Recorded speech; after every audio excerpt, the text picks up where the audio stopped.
What's up, guys? I wanted to do something a little bit differently today. Something that I don't think happens enough on these sort of dead card gaming channels. A lot of times, people will show off opening cards, or they'll show off, decks that they play. If they do play the old games, a lot of people just collect at this point. Which is plenty fun, and just looking at old cards and seeing them opened and things is really interesting. And don't get me wrong, I've opened thousands of packs myself for that exact reason. But something that I don't think happens enough is that we don't learn enough about what the games are, and what they're about, what the sort of nuances within playing the game itself are. When you look at a game like Magic or Dragon Ball Super or Yu-Gi-Oh or any of the big games, Pokemon even, there are videos that go into deck profiles that talk about why a deck is good. You've seen on the channel I've done a deck profile on the Digimon deck, and I talk about what the deck does and why it's good, things like that. But you don't see enough people that talk about the actual process of building a deck, especially for these older games. I can buy 10,000 new cards for a dead card game and have no idea how to play the game, how to build a deck, or what to do. And then from there, I don't ever get into the depth of what the game should have to offer, because I don't know anything about building the decks. I can put a deck together after I kind of read the rules and sort of figure out what I'm doing. But too often we find with these dead games that there's not enough actual insight into the game. And so you end up with these decks that are less than optimal, that probably wouldn't have been played in the game was popular, if the game was ever popular. And it doesn't really represent what they really wanted the game to be about, or what the experience should be when you're playing it. So I wanted to do a little video about actually building a deck and the process that I go through when I do so for the Digimon Digi-Battle card game. Specifically with this game, because as most people know, the rulebook or rule sheet even is terrible. And most of the time when I tell people I play this game, they're like, wait, you can actually play that game? Most people didn't even know there was anything to it. As kids, we just sort of slapped down a card and looked at colors, and that was all there was to it. There's nothing more than that, and that's why still to this day, most people think this game is awful. But there is actually a lot more to it, a lot of sort of nuance to deck building, and when it's a good time to make a decision one way or another, and things like that. So I just wanted to cover that a little bit in this video here. I'm not going to go too much into this Digimon deck as we've looked at it before, but I just want to cover again sort of why this is such a great example of how you should the process you should take when building a deck. In this deck, Biomon, Floramon, and Mushroomon, they are your rookies, and they go into just about every single card in the deck. Any of these 6 champions that you draw at any given time can evolve from just about anyone you're playing. You always want to start as Biomon, that's your bread and butter, but Biomon goes into 1, 2, 3, 4 of your 6 champions.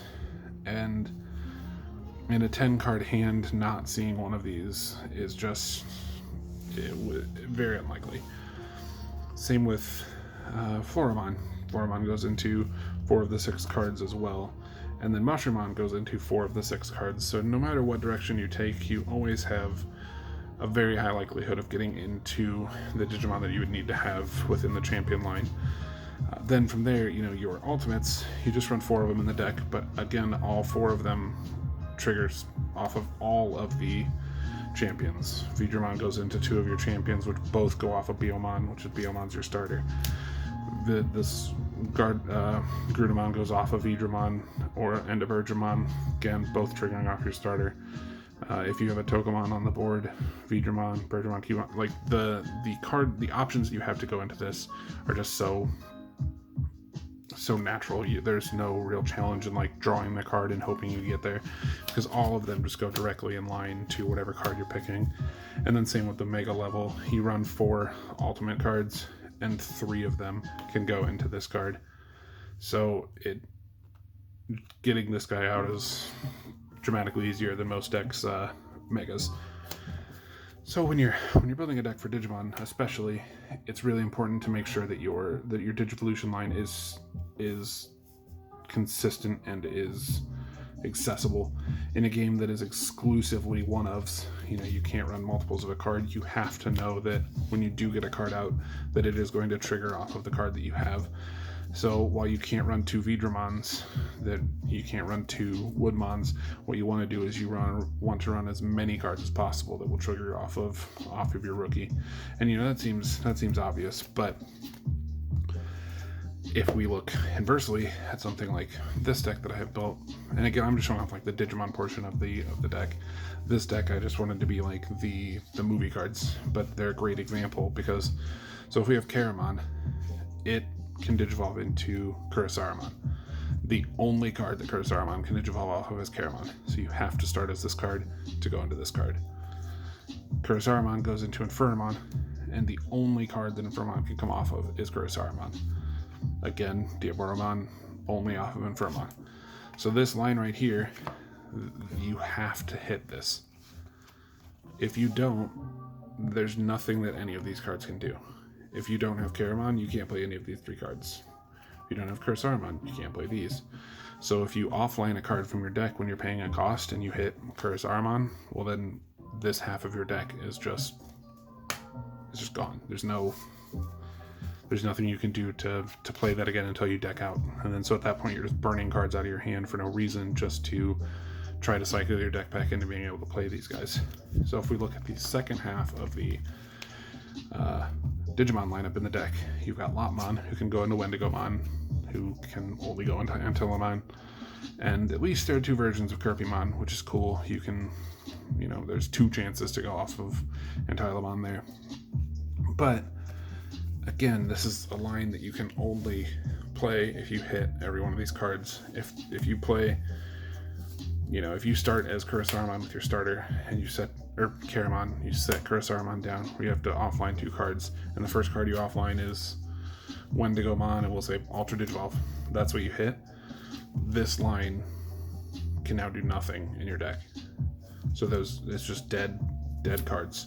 Or even worse, if the card you hit, say you offline Infernamon from Kurisaramon, you know for sure that this is the highest you are going in this deck without losing and having to swap to Lopmon. So this deck, while I have it built and I play it, it's awful as far as that's concerned, as far as consistency's sake. And that being said, if I hit Karamon into Kurisaramon, into Infernamon, into Diaboromon, who just voids your opponent's Power Blast cards anytime I discard a card, if I can get this card on the board, it just stays there and I just win. Same with Antilamon. It just, your opponents didn't, you just downgrade your opponent's Digimon. And then void all power option cards. If you get any of these 3 cards on the board, you are just set. But you have to nail that draw, and that's not, if you're building like a tournament playable deck, you would not ever want this to be your list. Biyomon would be a way better decision because it's almost always going to do what it needs to do. You're almost always going to have options. You're never going to be sitting on a dead hand or cards that you just cannot play, you cannot use, that you're never going to put yourself in a situation where you choose to play the card you were supposed to play for the turn, and playing that card ruins the rest of your line. You never want to put yourself in that situation. I absolutely don't recommend that anyone build that as their Digimon team. But another huge part of sort of the Digimon line is making sure that your Digimon count is reasonable. You can absolutely hose yourself too by playing too many Digimon. I like to keep between like 10 and 12. This one's at 9, this one's at 12, and I've got another one at 10. But I've got a deck that is based around getting into the Miracle 4. Just because I have it and it's a flashy card, I wanted to do it.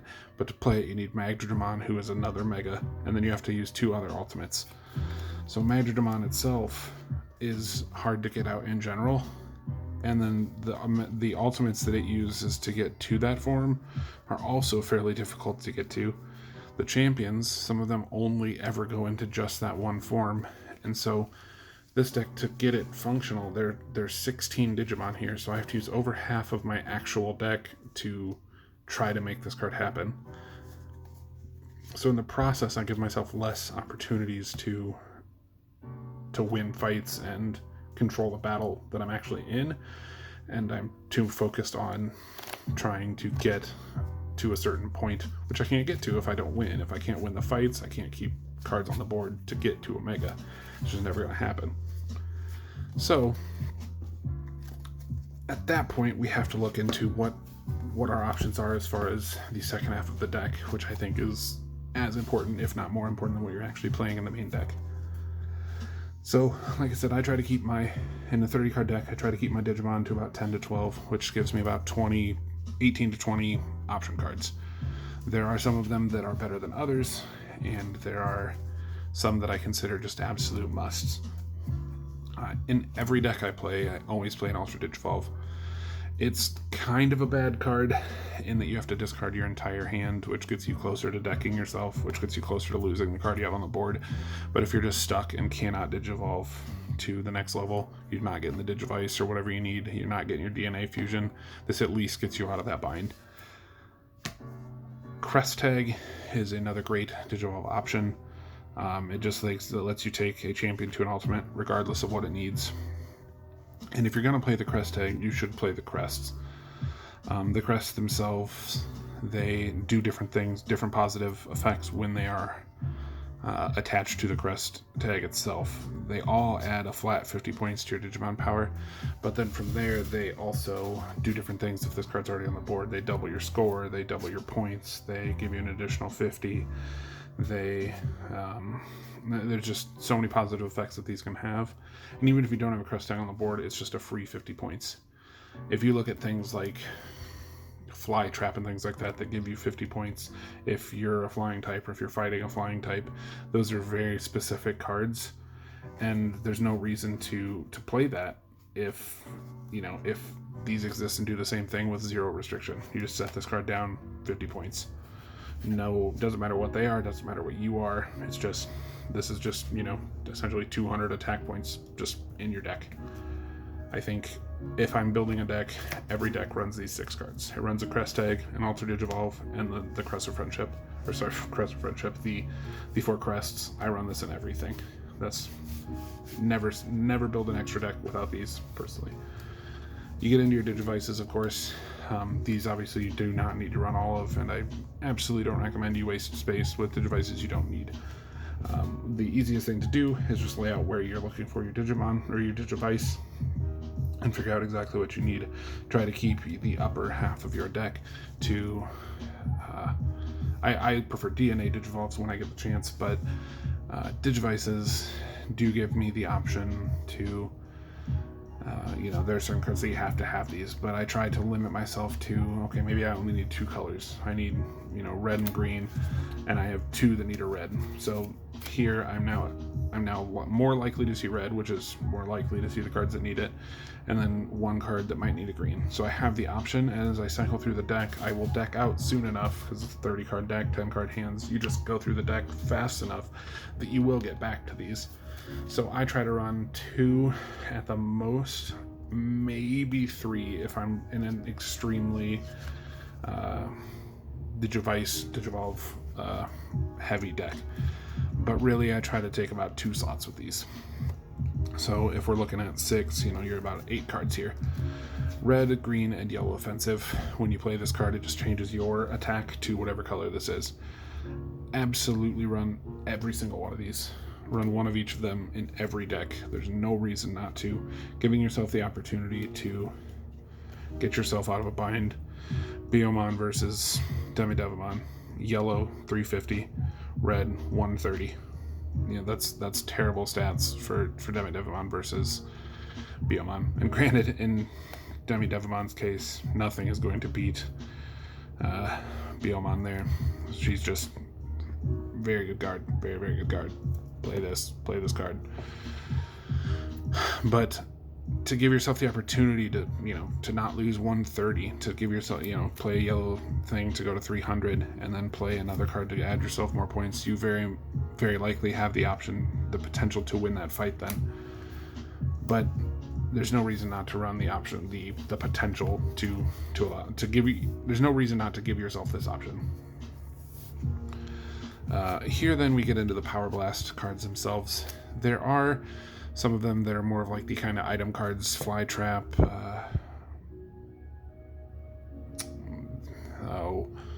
Depth Charge, things like that. They are not nearly as good. Like I said before, they're very specific to a specific card type or an enemy type or an attack type, and you want to make sure that you're not limiting yourself into shoehorning yourself into a corner. Just like with the Caramon deck, you want to make sure you're giving yourself options and not forcing yourself to do a thing, and there's very few opportunities where every card that when you give yourself those specific cards, it's very rare that you'll find exactly what you need when you need it. So what you want to do is you just want to give yourself as many options, as many ways out as possible.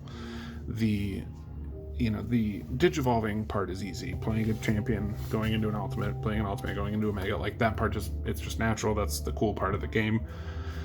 But the part of the game that I think takes time to learn, and the reason I wanted to make a video like this, is the option deck part of the game is so important, and it's where the actual good part of the card game comes in making sure you keep your Digimon on the board, continue, because if you win the fight, you get to go first again.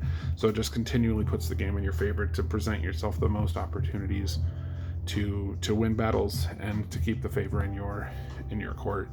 It doesn't matter if you have the best Digivolution chain in the world. If you can't win fights, you're never going to keep the cards on the board to continue digivolving them. So it doesn't there's no point. So you have to decide, what it is that you want kind of to support the rest of your deck with. But there are certain cards that you just, again, like I mentioned earlier, there's just no reason to not play. Black Gears is one of those. I was talking before about how the crests give you just an extra 50 points. This card is just a flat 100 points. Just massive jump. Huge boost. And then comboed with counterattack, for example. When you're playing this game, you get two power options that you can play per turn. So you could set down, say your opponent is playing an ultimate and you're playing a champion. You could set down Black Gears to give Togemon an additional 100 power. That's going to put Togemon, we'll say it's green. It's going to put Togemon from 300 to 400. Then for your second power option, you play a Counterblast, Counterattack, Power Blast card, Counterattack, and that card doubles your overall Digimon power if you're fighting a higher level. So now you went from 3 to 4 to 8. And so sequencing is really important too, because you could go from 3 to 6 to 7, but why not go to, 3 to 4 to 8? So keeping track of what your cards do and when is really important too. But these are just, this card is another one. The opportunity to just double your score against, if you are on the back foot, is huge. I think every deck should have this as well. But, if we're looking at the 3 offensive cards and you get into the actual Power Blast options that every deck should have, absolutely Black Gears, absolutely Counterattack. Power Freeze and Option Eater are, I think, the 2 best sort of counter Power Blast cards that exist. Option Eater, void an opponent's Power Blast or Force Effects card and send it offline. Power Blast, void a Digivolve or Force Effects card and send it offline. So your opponent plays Digivice to go into the next stage. You play Power Freeze, void their opponent's Digivolve, so then they don't get a Digivolve. Your opponent plays Option Eater, voids your Power Freeze, they still get the Digivolve. You play an Option Eater, void their Option Eater, your Power Freeze resolves, their Digivice does not go off. So just giving yourself that opportunity, giving yourself the window to prevent this, or like we talked about earlier with Black Gears, give yourself Black Gears to give yourself plus 100, and then your opponent plays Option Eater as their card. You have the option for Option Eater as well. And the cards are played face down, and it's sort of a gamble sometimes. But say you really need to win a fight, you can play Black Gears as your first card, Option Eater is your second. You go first, reveal your Black Gears. Your opponent reveals their card, voids, does whatever they need to do, or tries to buff their own card. You play Option Eater and void it, and now you are the only person who's advanced, assuming your opponent doesn't Option Eater you back. But sometimes it's fun to sequence it, backwards too, where you do an option, you do something sort of, you taunt it out first, so you just do counterattack, which isn't going to do anything. They're going to void it for no reason. Cool, now the card I actually wanted to play is Power Freeze, and that then gives you, that's where some of the the knowledge of like actually playing the game and getting into knowing what a deck does and when is important. But these four are very, very important cards in the deck. Black Gears, obviously, I think is just, why would you not have this card in the deck? Why would you not? And Power Freeze and Option Eater you have to have. Counterattack is good, but you could get away without running it. I don't see why you wouldn't though. But if you were short on space, the offensives and these three are the cards I would run in every single build, regardless of what you're playing, regardless of what your opponent's playing. This goes in everything. And then your Digivolve package, obviously, you'd want to run that too. Pluck, I think, is just a great option card too. If you play it, you just score 200 points if your opponent is a flying type, and then the battle just continues as is. So it does take one of your 2 option slots for the turn, but to just score yourself 200 points can win you the game without even being in a fight. Even Steven is another great one. It just stops the duel. Everything remains as it is. Power option cards go away. Sometimes if you know you're going to lose, I'll play this card second. So for my first card, I'll just burn, Blitz or something. And then I'll play Even Steven second to just burn cards out of our hand. My opponents then use 2 power option cards for nothing because I Even Stevened. It's a great way to just waste your opponent's sort of, with everything being one-ofs, once your opponent has used Power Freeze until they've decked out, they're not going to get Power Freeze back again. So to Even Steven past that sort of situation sometimes is huge. Downgrade is another card that every deck should have in it. Focus on that one maybe. There we go. You downgrade either your champion or your opponent's champion to rookie. Place this card on the power board, send either your champion or your opponent's champion offline. To use it, you do have to discard a card. But to be able to send your opponent from champion back to rookie is massive sometimes. Or sometimes it's great if you know that you need to, the champion line that you're in is just not going to get you anywhere. You know that you've burned the card that it goes to. You can downgrade into the other form and make sure that you're ready to go with the next one. Or sometimes, very rare, but sometimes your rookie might have a better stat in the color it's in against your opponent than it does as a champion. So sometimes it's worth playing this card on yourself. If you can find a copy of this in foil, it's even better because you can downgrade an ultimate to a champion. And that's massive. That's when there's huge game swings. I don't have a foil myself, but if you can get one, absolutely seek it out. So if we're talking, counts in the deck, you've got 4 cards here that I think you should play. You've got 3 cards that you absolutely should. 3 force effects cards that you absolutely have to play. Probably 2 digivices. And probably 4 crest tags. The tag itself and the Ultra Digivolve. So if we look at this as sort of the generic extra deck that I think most decks should have in it. 8, 9, 10, 11, 12, 13, 14, 15, 16, 17, 18. So 18 right there. That is exactly, and it actually is exactly the list that I run for the Biomon deck. It is 18 cards. My Digimon deck is 12. 30 card deck ready to go. But in a smaller deck, you know, Devilmon runs 9, things like that. You do need to fill a couple extra slots, and that's where I think there's a couple other extra cards that are decent too. Metal Attack is a free 50 points. You do have to discard a card from your hand, but it's not a huge cost sometimes, and the extra 50 points can be the difference between winning and keeping a Digimon or losing and starting all over. Digi-Duel. If you win the duel, double your score. Again, this card can take you from 800 to 900 to 1,000 by winning just your sort of 900 point match, and can end the game right there. If you've got room for it, I would run this, but there are absolutely cards I would run before this.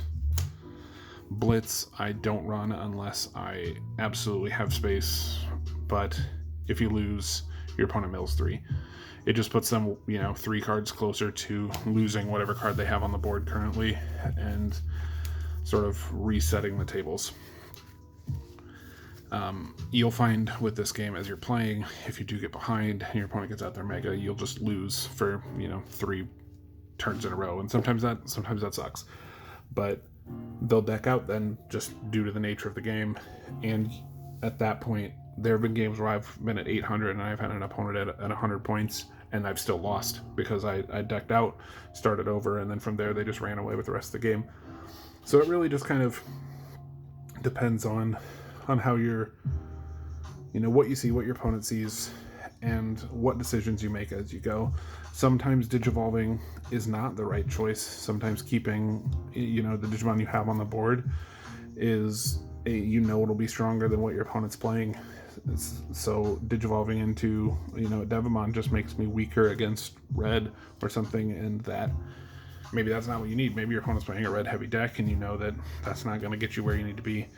And just because you digivolve, doesn't necessarily mean that you're going to win a battle. It doesn't necessarily mean you're even a better Digimon than you were before, because there's obviously everything has strengths and weaknesses, and learning what those strengths and weaknesses are within your own cards is very important. And it's the difference between making this game a game of just slapping cards on the table and hoping they win and thinking it's a terrible game, and actually playing a good competitive match with this engine. It actually works really well. It lends itself to some creative thinking. It is fairly simple to teach and easy to pick up, but there's a lot you can do with it. There's a lot of building mechanics that can go into it, and I think the extra deck is just as important, if not the most important part of what you're actually building. So that's pretty much it for today. We're at a half-hour video here, so I apologize for a long one, but I think there's just a lot to it. I'm going to get up a few more deck profiles. As you saw, I do have that Caramon deck here, which I'd like to talk a little more about. Despite how bad it is, it does still have some strong functionality if you get it to go off. I have a Gazimon deck that I just absolutely love, and this Devimon deck is quite good as well. Biomon, I think, is obviously the sort of easiest to build itself and the strongest sort of natural deck, but a lot of the other decks I think are more fun, and I prefer them anyway, so I wanted to cover those a little bit too. But like I said before, there's just not enough videos that go into kind of the depth of strategy and gameplay itself with these older games, so I thought I'd do something a little different and show some of that off. If anyone has any questions or is interested in playing the game more successfully, feel free to comment or message me or whatever you want to do. I can always give you advice. Obviously I'm no expert, but I actually play a lot of this game, and probably a lot more than most people do at this point. I've scoured forums, I found old Q&A posts from Upper Deck and Bandai themselves, so there's a lot of knowledge that I have about this that you may not have seen or used on your own before, that make this, like I said, quite a bit better game. So thanks for hanging out, thanks for paying attention for a half hour here. It's hard to do on anything, so appreciate that. Stick around, there will be more deck profiles. Once this Corona thing goes away, we'll have a little more gameplay and things coming up too, so thanks for being a part of everything, and we'll see you next time.